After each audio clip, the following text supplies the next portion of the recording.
এখন কি তালমুলটা কি শুকাবেন নাকি করবেন? শুকাবে। শুকানোর পরে গুঁড়ো করতে হবে না? কিন্তু কালো কালো দেখা যাচ্ছে, এটা কি ময়লা আছে নাকি এমনিতেই শিকড়ের শিকড় গাছের বাগলা এরকমই না? তোলার পরে এরকম কালোই থাকবে, কিন্তু শুকানোর পরে এটা হয়ে যাবে। এখন কি নতুন করে আবার ওই যে ধোয়া লাগবে নাকি একবার ধুয়ে নিয়েছেন? ধুয়ে নিয়েছেন না?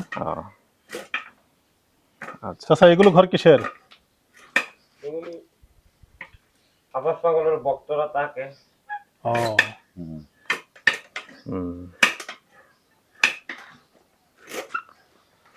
দর্শক, এই মুহূর্তে আমরা আছি আফাজ পাগলা, কবিরাজ আফাজ উদ্দিন পাগল এবং তার সহধর্মিণী মোসাম্মদ হেলেনা পাগলি,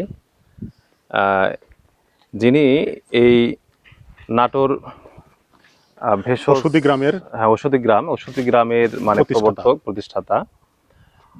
উনি মূলত এই প্রথম শুরু করে এই নাটোরে ওষুধি গ্রামের একটি মানে চাষ শুরু করার পরেই শুরু হয় ওনার দেখা দেখি আরো অন্যজনদের মানে যাত্রা।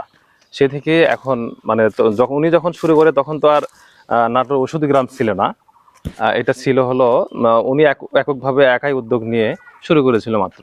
কিন্তু তার দেখা দেখি তার অফাতের পরও অনেকেই শুরু করেছিল। শুরু করার পরে এখন পুরো গ্রাম জুড়ে গ্রামের একটা একাংশ জায়গাতেই শুরু হয়ে গেছে এই ওষুধি গ্রাম এখন।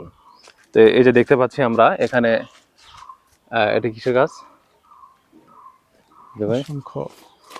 হ্যাঁ, এই যে শতমূলের গাছ এগুলো, এই যে ছোট ছোট দেখা যাচ্ছে, যেটা শতমূলের গাছে যে এটা কাঁটাযুক্ত, ভেতরে অনেকগুলো মূল আছে। একটা গোড়াতেই থাকবে 100টা মানে দানার মতো আর কি, সেটাকে শতমূল।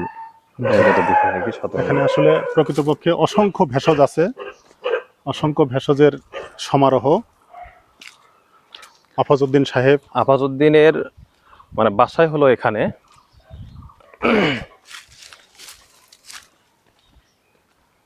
আমরা দেখতে দেখতে ঘুরতে ঘুরতে এই আফাজ উদ্দিনের বাসাতেই চলে আসছি।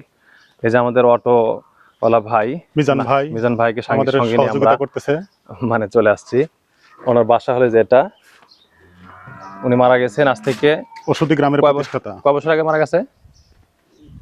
10-15 বছর আগে মারা গেছে। ওনার নামে আবার এদিকে একটা কবর বা ছোট একটা মাজার সিস্টেমও করা হয়েছে।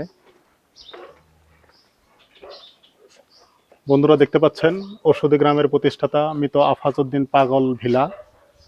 আসলে সে অনেক মহৎ উদ্দেশ্য নিয়ে সুন্দর একটা উদ্যোগ হাতে নিয়েছিলেন, আর সেই উদ্যোগের হাত ধরে আজ এই গ্রাম ওষুধি গ্রামের নামে বিখ্যাত, সারা বিশ্ব অনেক সুনাম কুড়িয়েছে।